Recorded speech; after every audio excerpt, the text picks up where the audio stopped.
Sometimes life is yikes. And that's okay. You're not alone. Welcome to Yikesland.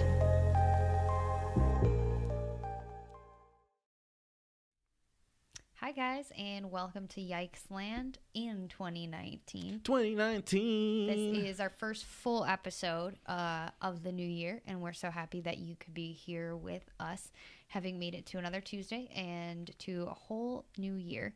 I'm your host, Chris Fung, here with Jelani Hoon. And I like the enthusiasm. Positive. And welcome to Yikesland. Yes. This is our show about talking about coping with depression and other mental illness, generally having a hard time getting out of bed, etc.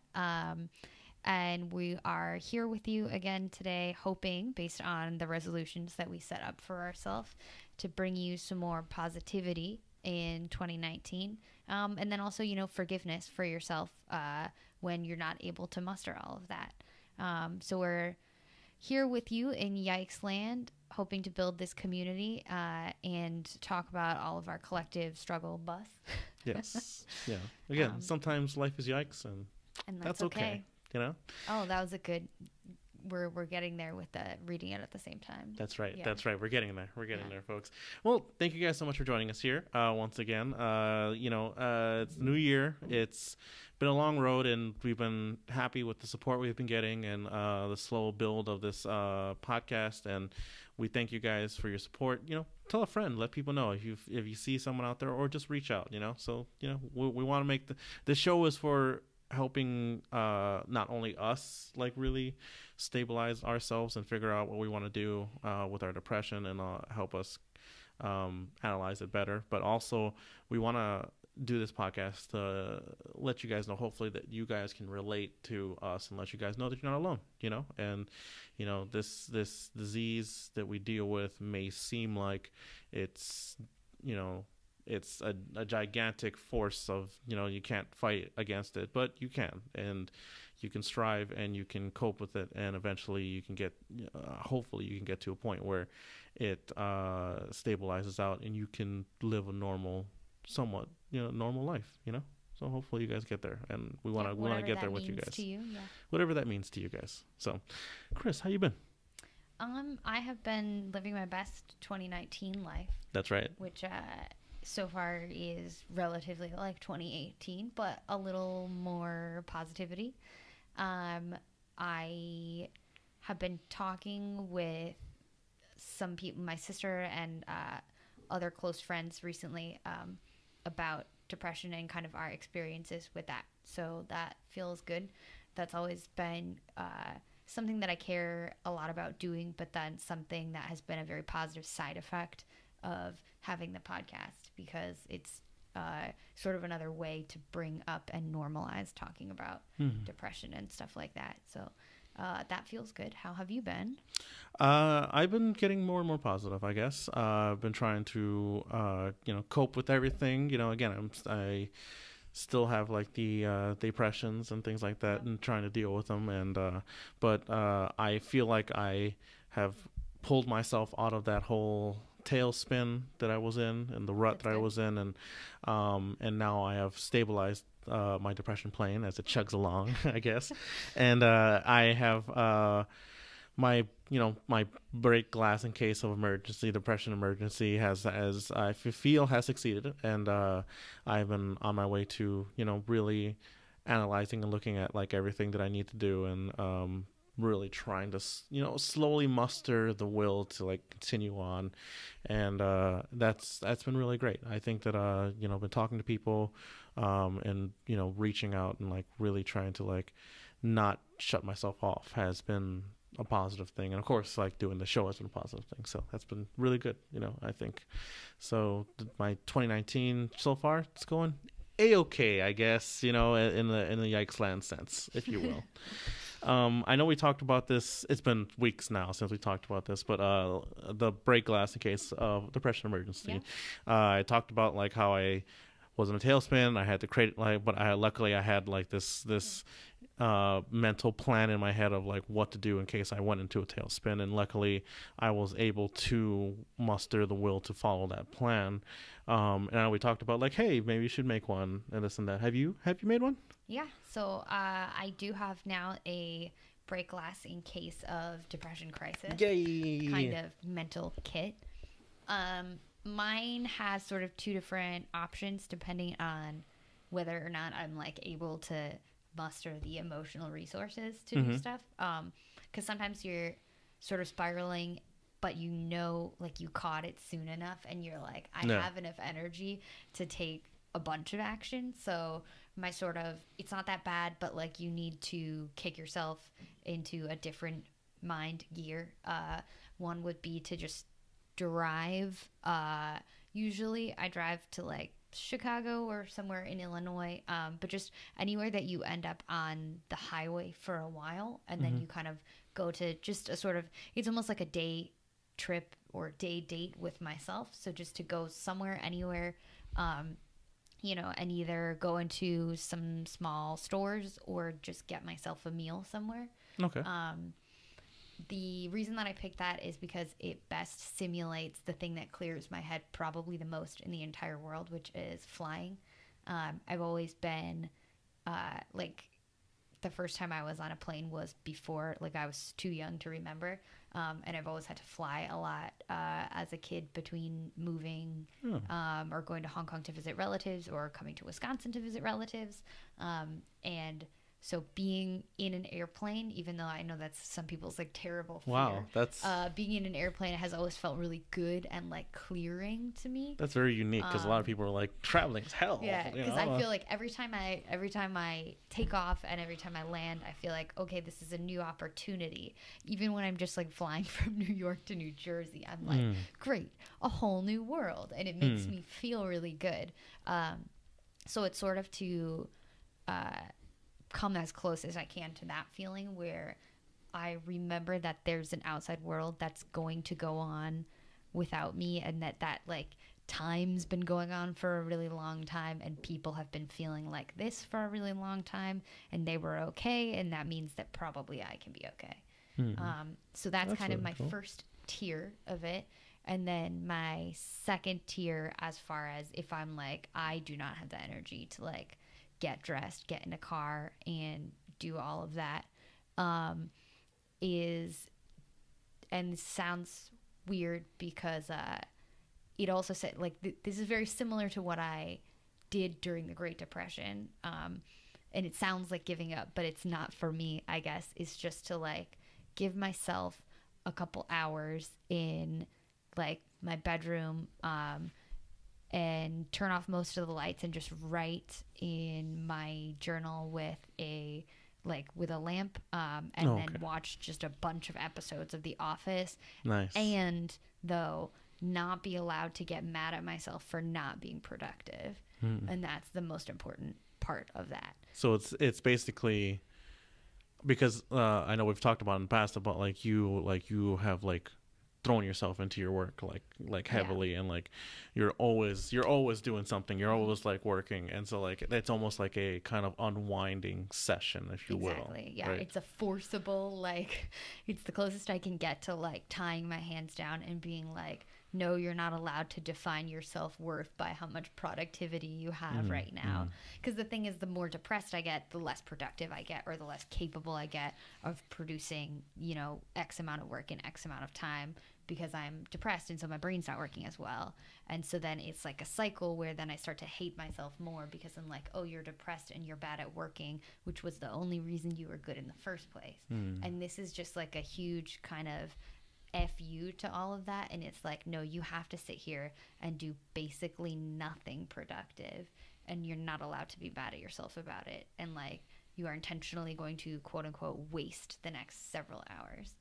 Now, this is a little funny, but in my mind, when you had said, I go into my room, shut the door, turn off the lights, and then I begin writing with a lamp or something like that, I pictured like in the olden days with like a big Like a feather candle? Oh. and the big feather and like the candle, and it's like Dearest Chris, this is a letter to myself. I am unwinding, and it's one of those like mine, like I was like, oh, like that's the picture I'm getting, and then like I don't even notice the office. Scrooge, like I'm the ghost of Christmas past. Like I'm here to remind you, you've been depressed before, and you'll be depressed again, but you're gonna make it through. It works out so well. This is the voice of Christmas past. Okay, yeah, that's good. It's good. I want if there's any artists out there, I want someone to draw out what Christmas past looks like. Very similar to how I look now. It's still sad. Yeah, it's just a bunch of like old ghost chains. Yeah, that's really good. And is there anything else that has like really put you? Well, those are my two kind of options for break glass, and both are sort of a thing that's supposed to jolt me. So I think that your plan for break glass might be more sustainable than mine, because yours is a lot more like, it's more low key, like small actions that you take that cause reverberations.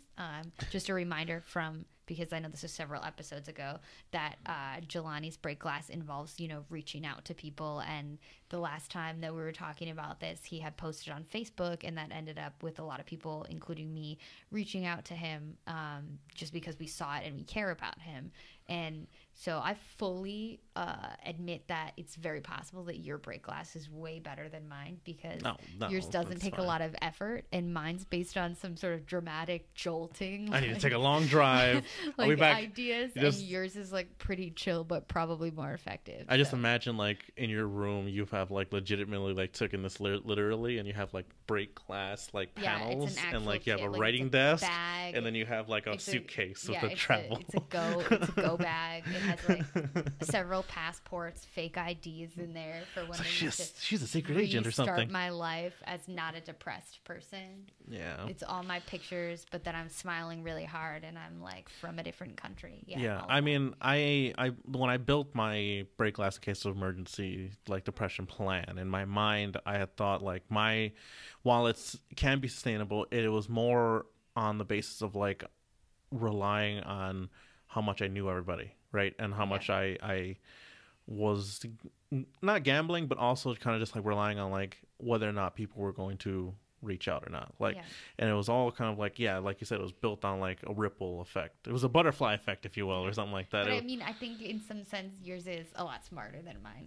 I try. Yours is based on community, and mine is based on just like a slap in the face, or like just splashing cold water on me. But I don't know. I'll try it, and I mean, like again, like, and maybe your break glass kit changes over your lifetime or based on what you think you need. So this was based on me and historically what I think would sort of like shock me out of something. I guess partly because all of the times that I've come out of big depressions have just been like sudden. Or I talked about this a long, long time ago in the first couple episodes, or my first couple episodes, where I sort of got over my eating disorder. Just suddenly I went to Hong Kong for the summer, and I didn't have an eating disorder anymore. Even though I had been to a bunch of therapy for it, that didn't really change things for me. Then suddenly, jolting yourself out of it, like a different change. And I didn't have an eating disorder. Or with the Great Depression, where suddenly I went to visit my sister in Europe, and I wasn't like, I was still kind of a depressed person, but I was like crazy functional compared to how I'd been. So I guess it's sort of based on that for me, was the idea of like anything that will shock me into like a different set of tracks, I guess. But I really respect yours because it seems smarter than mine. It seems smarter. It's not. I mean, it literally was like I gotta rely on people right now. I gotta get like, I sent out like a ripple, and like hopefully the ripples hit other people and their ripples hit me. And it was literally like, like in your mind you're building it up as like, oh, I was like the evil genius who tricked my depression the whole time. Yeah, you it was have like the reveal at the end of depression's looking around what's with a lot going of on. yarn connecting everything. You're like, what are the factors that I need, and who's gonna reach out? I anticipated this depression. Just turn around on the chair, and depression, surprise, he sees me. It's like, it was me the whole time, depression. You thought you had me down, didn't you? You thought you were gonna get me. I got you first. I killed you with love.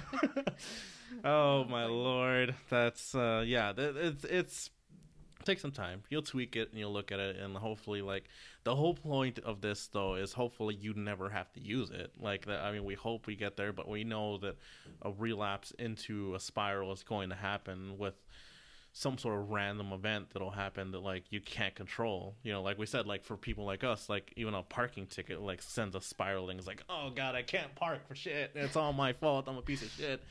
But like, no, like, you look at it, it's these are things that send us spiraling because of our emotional state and everything that we're dealing with in our heads. But hopefully we can get to a point where we don't have to use the break glass in case of emergencies. It's there, and we hope that we have it and don't need it, right? But it's there if we do, you know. So that's positive stuff. Yeah. I want to talk about something real quick. I remembered because we talked about this during the New Year's resolutions, and you said one of your inspirations was a sheep. What was his name again? Claude Von Stroh. Claude Von Stroh. Sheep, not right. The DJ. So I want to talk about an imaginary, like, I don't know, thing that I've always wanted to do, right? And it was inspired by Claude, right? By Claude Von Stroh, right? And I had always wanted a plant for my place because I don't have plants around here, right? But I wanted, like, the best plant I could possibly get, right? And so I haven't gotten it yet. I've been putting it off because I was like, I don't know if I want to deal with this plant. But it's a plant. But I wanted to get a plant. And my idea with the plant was, I was like, oh, I really like that Chris made a Instagram page for this sheep, and I wanted to make my plant, but I wanted to make the coolest plant, right? So my plan was to get a plant, get a bunch of sunglasses, right? Like gigantic sunglasses, to put on the plant, maybe some shoes. I don't know. We'll see whatever happens. And I'd have a plant called Planthony, and and Planthony would be the coolest fucking plant in the world. And the point of Planthony was that he was to be I forgot about this for a while, and then I had remembered with Claude. The idea behind it was to have a positive, like, really positive version of myself, but, like, in plant form, right? So he was to, like, constantly put positive messages out there. Like, he was, like, I don't know, like, the plant. He was, like, the coolest fucking plant in the world, and he was just putting out, like, these chill, cool messages all the time. And it was supposed to be, like, positive reinforcement for myself, and, like, just, like, separating my positive persona and hyper focusing and condensing it into this persona of Planthony. And maybe one day will happen. I don't know. We'll see what happens with that. I think you should do but it. I just wanted to say that because I had remembered it when you had brought up Bloodstruck. But yeah, so that was a positive thing. So someday our future therapists are going to watch this and be like, that was where they started falling apart. They were like, lost they their got grip on crazy. reality. They went crazy. I don't even know what they're talking about. Planthony? What is that? Yeah. No, but I think that can be it's the whole concept of fake it till you make it, which I think which is like it's an amazing concept. Yeah. And it's how most good adults that I know live their lives. It's like, do we really know what we're doing? Nah, we don't. But we're going to pretend and try really hard, and then eventually we'll sort of get there or almost there, or we'll get somewhere that we probably couldn't have gotten if we just wanted to, like, roll around in our own imposter syndrome. And I think it's a common thing that when you have spent so much of your life with depression or other mental illness, that you kind of start to think over time, just because of how many times you've, like, started to feel better and then fallen back into it, and then started to feel better and then fallen back into it, that you sort of start to feel like you might be a hopeless person. And so I think it can be a really positive tool to just separate the cool guy, the Planthony, or the Claude Von Stroh, to separate that from how you think of yourself. And that way you have access to it all the time, no matter how bad you feel about yourself at that time and how much you think you're failing, you still kind of have this intact very positive influence that really is you because you made it up and you think all of that thing's thoughts. Yeah. But you have access to it all the time, no matter what you are thinking about yourself or no matter how much you're beating up about yourself. So I think that's actually a really cool tool. Yeah, it's a working like maybe our future therapist will Yeah. disagree and say this is when they broke from reality. And you know what? There's an exercise we should do on this podcast, and actually, there's like for a future show because I feel like it'll take a good chunk of time. But there's an exercise that people do that helps them cope with their depression, where they personify their depression, where they actually separate it into like yeah, what I is hate that bitch. what does your personification look like to you? What does it look like? What's its name? What's it this and Yeah. that like that? I feel like that's a good topic for us in a future episode of like taking the depression beast that's on our back and like actually giving it a name, giving it something like that, and actually like discussing what it looks like to us in our minds. So that's something that we should break down in a future episode eventually. Well, moving on to another topic here. What was it? Oh, well, we can do. Do you want to do the coping mechanism first, or you want to do the topic first? We can talk about our coping mechanisms first. Okay, sure.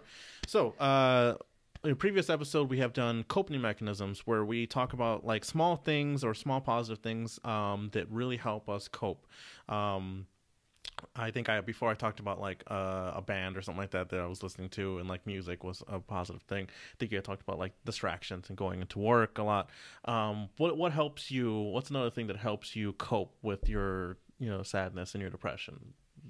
Well, recently, and I'm realizing I think I pick a lot of games for this, but recently I've been playing a lot of a game called Pixel Dungeon. And I think that the reason that almost all of mine have been games are because it's a nice, it's the same reason that people watch movies, but it's a nice escape from your real reality. But at the same time, it allows you to feel a temporary sense of progress or accomplishment as you get better at playing something, or as you get smarter about thinking the puzzle out. And even though it's like, does that fix your depression or the big problem that you're having, or does it make you better at, your main job or whatever? No, it doesn't. But having even a small sense of power in situations where you would otherwise have felt totally powerless is pretty great. So when I start to feel overwhelmed, or even just when I'm winding down, I've been playing a lot of Pixel Dungeon. I've actually been doing this for probably several months at this point, maybe 2 months at this point. And I think for me, games are kind of a source of like small power and positivity for me that has been really meaningful. So that is mine. Yeah, for sure. Like I believe gaming, in all sense of the word, is a very positive thing that you can utilize. I mean, yeah, there's like, if you're going into like the idea of like a multiplayer thing where it's like people just shouting negative things at people, like not always, but I think it can be utilized in a way to help people cope with like stressful times and like de-stress yourself. Well, that's a lot of way mine are always games that I play by myself, so that nobody's relying on me to do a good job in the game. So if I'm like tired and I mess up, or I'm not very good at playing, nothing bad happens, you know? Yeah, I believe last time I talked about a music, and since you're bringing up a game, I'd like to bring up some games too as well. Like, I'll probably just, I don't know, we'll see what happens here. But if you folks out there are fans of Spider-Man or anything like that, the Marvel Spider-Man game for the PS4 was a very positive thing for me recently, where I played the game and just got lost in an open world of New York, swinging around. I found just swinging around as Spider-Man and how great it felt. Like swinging around, like made me feel like calming. Actually, Yeah. almost like I'm traveling, and almost like it's almost like driving. Yeah. It's like where you just like clear your mind. I feel like that was a lot of things where just me just swinging around the city, and though like they throw stuff at you in the game, like yeah, sure, but. One of the things why I believe it's a positive game is because Spider-Man is inherently a very positive character, and like you even see it through the game. But as much like the thing about Spider-Man and his like the backstory with him, it's always he is a character that gets beat down, but he always gets back up. right? No matter what. Like that's the point of the character, and like it's a very positive uh thing about the character, where no matter extraneous everything is, like he can be down, he can be beat down, and everything can look very bleak, but he will always get back up, right? And that's like the point of like that character. And I thought that was, it's a very positive story, very positive thing that like in the game, where like you're playing this very positive character, like things are going wrong around him, but he's always trying like his best, and so like I thought that was a very positive thing out there. Yeah. But another thing, for you folks out there who are into gaming, there's a game where I'm not sure if it's exactly like gonna help with anything, but there's a game called Hellblade: Senua's Sacrifice. Have you heard of this game? I have not. Okay, so Hellblade: Senua's Sacrifice was a game made by Ninja Theory, and I believe it's only digital only now, because it's a beautiful game, right? And it's what they did in this game, is they took a character and they really developed the aspect of mental illness, right?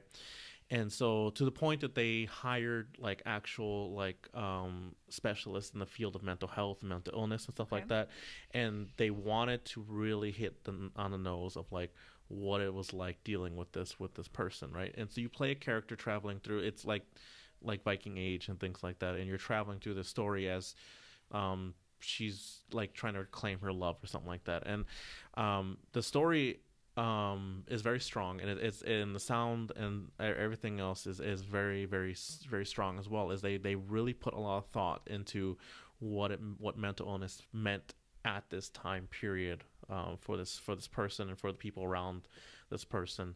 And while it wasn't like everything's kind of really bad, because back in the day it's not like very looked on fondly about like mental illness, and it was always looked on as like demons or something like that, or something weird. But like this, It is what demons, yeah though. what they did with this game. And not only that, like I believe that like even now that like if you purchase the game, part of the proceeds go towards like aiding like mental illness and like everything like that. Like they've gone like a really deep dive into, like as further than anybody has gone, looking at the aspect of like mental illness and like looking at that. And it's really like a really great like look at that. So if you guys get a chance to like pick it up or check it out, Hellblade: Senua's Sacrifice is a positive look at, like, not positive look, but like a great look at like people like actually taking a deep dive and looking at like really like focusing on like getting it right, to the point like they say that like you should wear like headphones to play the game, Oh, okay. because they've done so great with the audio quality that like when she hears like voices or something like that, like they come from different like angles and things like that, and like it Oh, seems that's like really cool. seems very off-putting, because like it's what she's dealing with, and it's it's a really great game in my opinion. And while I don't know if like anybody's gonna be like set into a positive mood by it or anything like that, it's a great look at it and what they're doing, and the work they did to support like the aid of like helping like the research for mental illness and things like that. Is really positive work that they did. So check it out, if you guys get a chance. All right, moving on from our coping mechanisms and things like that. We want to go to this topic of the week, and you brought this up here. What was the topic here for this week? Yeah, so I mentioned that I've been having a lot of conversations with people that are close to me about their own struggles. And so a lot of what we've been talking about recently has been about this thing called thinking traps. That might be something that you guys already know about, or it sounds familiar, or maybe a concept that you haven't heard of. Obviously, neither of us are mental health professionals at all. And so if you guys want a really solid definition, or if you want to understand sort of scientifically the best possible way to go about talking about and thinking about thinking traps and evaluating them for yourself, absolutely, talk with your mental health professional about it. Or there are lots of good books out there, and workbooks even, that you can use to work through this stuff. But I just wanted to kind of talk about in a more casual way, and as far as what it means to us, this idea of thinking traps, which are sort of repeated ways that your brain will fall into thinking that are not necessarily, bad and wrong, but they're not productive to you. Like, they make you feel worse, and they, can be harmful to you. That your brain sort of falls into really easily over and over again. And part of an important tool for sort of sidestepping that stuff can be examining what thinking traps you are falling into so easily, and kind of teaching yourself to think a different way. Not I don't want to say that it's a better way, but to think in a different way that's more productive for you and that ends up better for you. And so an example of that would be one really common one would be black and white thinking. So rather than understanding that there's a gray area in reality, if you are if you're thinking, okay, if I can't be perfect at this, or if I can't do this certain way, then it's nothing. Like, it's dead to me and I'm terrible at it. That's an example of black and white thinking. And that can be really harmful especially for me, because I have OCD, but for everybody, especially if you're struggling with depression. And I think I've talked before about the concept of thinking about a lost day, where I'm like, okay, if I didn't get these things done and I didn't totally turn my depression around, then this day's lost. Like, it's dead to me. And no, it's not. You probably made some progress, and not as much as you thought you would. But sort of learning to recognize what thinking traps you are falling into can be helpful, because that way you can see yourself doing that and kind of stop yourself. And it's still okay to have those feelings. Like, the feelings themselves aren't bad, but this way you can retrain yourself to think different thoughts, and then that shapes the way that you're experiencing these things. And the concept of thinking traps is something that you'll use if you guys have ever done CBT or DBT or similar things like that, or maybe it's just something that your therapist talks about. But that's been a big part of my conversations with people that are close to me, about the thinking traps that we are using all the time, that we don't realize that we are. And I think this is a really powerful concept, because I would be, especially having OCD, I would be way worse off with all the conclusions that my OCD wants me to jump to, if I didn't have this recognition of, okay, but like, should you really be thinking this way, or is that hurting you a bunch? Oh, it's hurting you a bunch. Yeah, that's true. Real quick, before I continue the conversation, for the folks at home who may not know what's CBT and the other one, DBT. Yes. So, there's a couple. I think there's a bunch of different things in the family now, but CBT is what I've done before, which is cognitive behavioral therapy. And all of these are frameworks that you can talk to your therapist about using. Some are generally more effective for certain mental illnesses than others.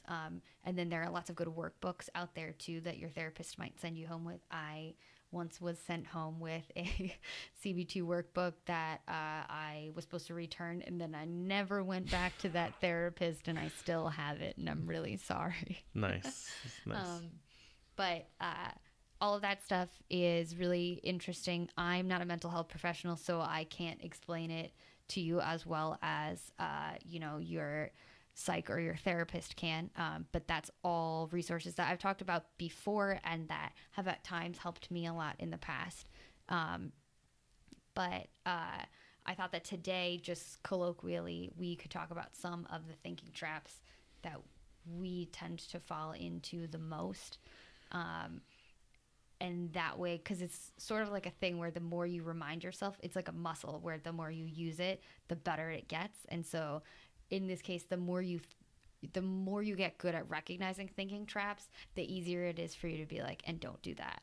Because otherwise you can spend like 10 minutes thinking, is this a thinking trap? And then you're like, yeah, I guess it is. Okay, how do I fix this again? But if you do it all the time, you get really fast at it. Yeah. I could start off with one of my thinking traps I believe that I probably fall into the most is when, like, when I have things I need to do, right? One of the thinking traps that I fall into, it'll be just like, oh, but you know, you're really tired. You really don't want to, like, you're not gonna be able to do it right now. You're just too tired, right? But like, I know that if I just push past like that thought that creeps into my mind a lot, like I can probably accomplish a lot of different things. But like when it pops into my mind, I'm just like, hey, just you're really tired right now. Like you don't need to do that right now. Just sit down, and all of a sudden, like I'll lose track of time, and I'll just like kind of just like void out like a certain period of time until I snap out of it. But like it'll pop up where I'll feel just really. I won't feel physically exhausted, but also my mental strain will like pop up, and I'll be like, just like, oh man, it's just like things aren't going great right now. Things are just it's you're not feeling too good. Maybe you're just not feeling too right. Maybe you're just too tired, and just take a seat or lay down for a second, and then like I'll just feel like, man, I just need to sit down for a little bit, and then like I'll fall into the trap of just like I will not accomplish as much as I could have, and that like that's one of my thinking traps that I constantly like come up against, um, more often than not. I think as well. Yeah. And I think that's a really common experience, at least for, me and the people that I've talked to. And it's kind of relieving to hear you also say that, because noticed that when you're talking about, like when you're talking about the trap of thinking that you're too tired, which is something that I think happens a lot, especially to depressed people or to people who are, if your brain is like struggling with something else, then it doesn't have enough energy to struggle with just like doing the laundry or whatever. And so you are using your brain a lot, but you're using it to just like fight off darkness instead of like do other tasks. And so we sort of, I think it's really common to set up a judgment of yourself about productivity and being able to get things done. Because a lot of times for me, the more depressed I get, the more I tie my self-worth to productivity, and whether or not I'm able to get stuff done, even simple house stuff, is whether or not I like deserve to be alive, which is a really, which is a really harmful thing to think. Yeah, what the thinking trap will be, you just feel really tired. Maybe you should just like, you don't need to do it or need to do that right now, and then I'll waste a bunch of time, and then all of a sudden I'll start thinking, oh, you're pretty useless because you didn't get anything done, and it's like, oh, it fell into so many different thinking traps there. Yeah, and so I think, to be clear, you do deserve to be alive no matter how much laundry you can't do. And that's a thing that I have to remind myself all the time. But I think it's really easy to tie your self-worth to productivity the more depressed you get, because you kind of forget you forget the good that you're putting out in the world just by existing or being you or talking to other people. Yeah. Kind of like the ending of spoiler alert, but this movie is very old. The ending of It's a Wonderful Life. Oh God. Is it a Wonderful Life though? The answer is yes. Oh, okay. Yeah, right. Spoiler alert, it is indeed a wonderful life. Oh, man. I was worried there for a second. But yeah, so I think that we tend to forget the good that we do just by existing, and how much people would miss us if we were gone. Yeah. And instead we're like, I guess you're only worth it if you can get stuff done. Yeah, and that's a large thinking trap that I think a lot of us like really fall into, of like, hey, you didn't get anything done, you're useless, you're this and that, you should have gotten this done, should have gotten that done, and like it really like starts to bog you down, and you start feeling low. And then you start thinking like maybe you're not worth being around, or maybe no one would miss you. But like the answer is yes. Yes, there are a lot of people who would be affected by you, going away. As much as you think that's not true, like that's a thinking trap right there. You thinking that no one cares about you, or no one that around you would be affected by you not being here, is a thinking trap. And like it's a strong one. Like that's probably one of the strongest ones you'll come up against, of like where you'll think that no one cares for you, and like you'll think that there's no one who would care if you were gone, right? And that one like is connected to, usually when that thought comes up, it's usually connected to a lot of emotion that you're feeling, and usually the emotion that you're feeling is sadness, and overwhelming sadness and grief, and just strain, the strain on your mind, and like that is probably one of the hardest ones to recognize. But like you have to like really stand back and understand that like when that one comes up, that is probably an instant, just an instant like thinking trap. That is one that you like, I hope that everyone can recognize. But I can admit that like even like myself, and I'm probably sure that yourself as well, has come up against it and just totally fallen for that trap and like tailspinned out. And that's where we hope that like that one you can recognize as a thinking trap, you know. Yeah, and I think this sort of relates back to what we talked about in previous episodes with the concept of lies my depression tells me, and Yeah. a lot of the lies that your depression tells you are things that um, are really harmful, like thinking traps that are like patterns that will happen to you over and over again. And so I guess kind of talking about the broader concept of negative thought patterns or paths that your brain will super easily take when you're not paying attention. It's sort of like, for me, I think of it as when I put my brain on autopilot, which happens more when I'm feeling burnt out or sad or depressed or even just like physically tired. I more easily put my brain on autopilot, and it allows me to just take the same terrible paths that I've taken before. And so a big one for me would be assuming things that other people think. I'll like attribute emotions to other people, and a lot of time I'll attribute negative emotions to other people. So similarly to thinking, oh, these people wouldn't care if I'm gone, I'll like actively think everybody hates me and no one wants me to be talking right now, and I should just stop talking right now. And that's also a really dangerous thing to think, because one, it's not true. Like, people do care about you. There are people in your life that love you that you don't even know about, that would be really sad if you were gone. But they, even they do want to hear from you. It does benefit them to hear from you. And it also benefits you to be talking to other people. So part of the reason why that's such a dangerous one is because if you believe it, then the natural consequence is that you isolate yourself. And once you start isolating yourself, that's sort of the whole reason that you came up with your break glass if depression, is to stop yourself from being like, okay, I'm going to go down this path where I'm going to isolate myself. And there's no way out of that, because you're only in a tunnel with just you and the lies your depression tells you, hearing it echoed over and over again, rather than hearing a new voice from somebody else who cares about you being like, you need to shut up because people care about you, and that other dark voice is bad and wrong, Yeah. And if you're just on your own, you're like, oh, I'm going to let it echo forever. It must be right because I've heard it a million times, and it's not true. So that's one that I do a lot that I think is important for me to learn to stop. Yeah. I mean, it's strong. It's a very daunting task to like finally recognize what your thinking traps are. Like everyone is unique, but there are some that everyone comes up against as well.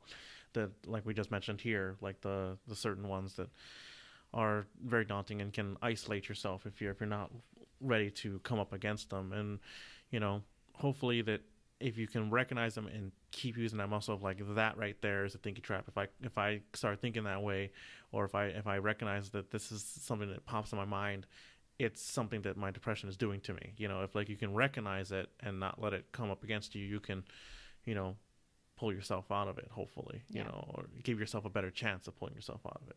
Yeah, and if you guys want to look into the kind of more scientific way to look at thinking traps, or talk to, your therapist or your psych about that, you can find sort of a list of like really common thinking traps that a lot of people do. But the basic concept is negative thought patterns or assumptions that you're doing that are really not productive or even harmful for you, that I think, especially for those of us who have struggled with depression or other mental illness for a long time, they become so ingrained in your thought process that it starts to feel like who you are and what you truly believe, even if that's not true.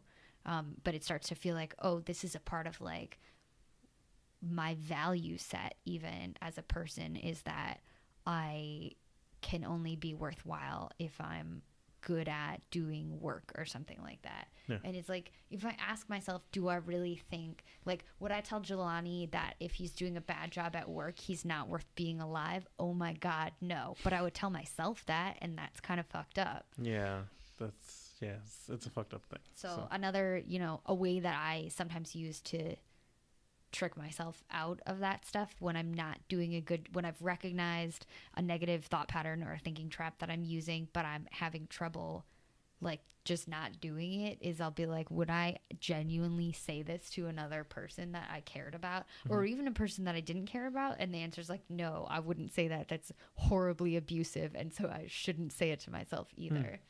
And that also helped me a lot with coming out of my eating disorder and having to kind of relearn body positivity or just body acceptance, because I had started to think a lot of things about whether or not I was worthwhile based on how I looked, but then if you ask yourself, would you look somebody else in the eyes and be like, you have stretch marks, so you're ugly? Oh my God, no, you would never do that. So why are you doing that to yourself?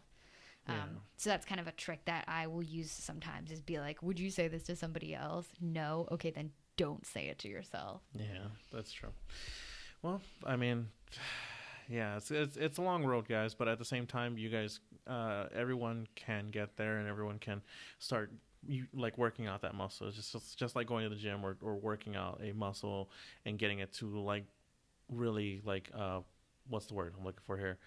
Activate like on your call to be able to recognize these thought patterns of yours that are on your psyche. So hopefully we can all work together and really help each other, support each other through it, because understand that like we understand that everyone has these thinking traps and everyone has their own unique ones as well. And so hopefully you guys are out there communicating with us and really just like feeling like you guys relate with us and the thought patterns that are going on. So I mean, thank you guys so much for joining us here. This has been a great episode, I think, hopefully.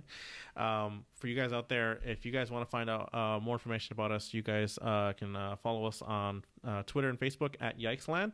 You can find us on Instagram at Yikesland_podcast. You can email us. That's Yikesland at gmail.com.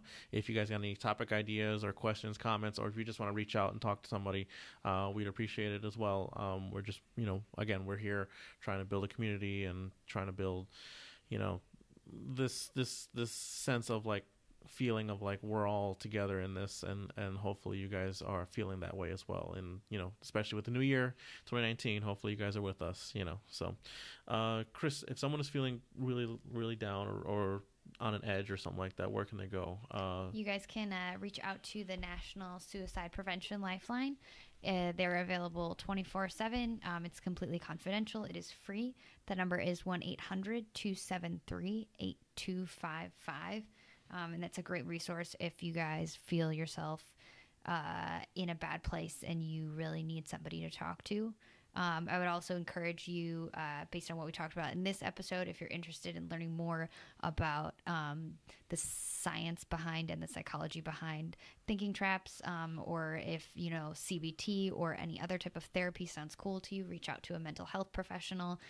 They can give you a lot better definitions than we can, but those are all really helpful tools as well. So reach out wherever you can and wherever you need to find the resources that you need to feel better and stay with us for another Tuesday. Come up with your own break glass if depression, if you think that will work for you.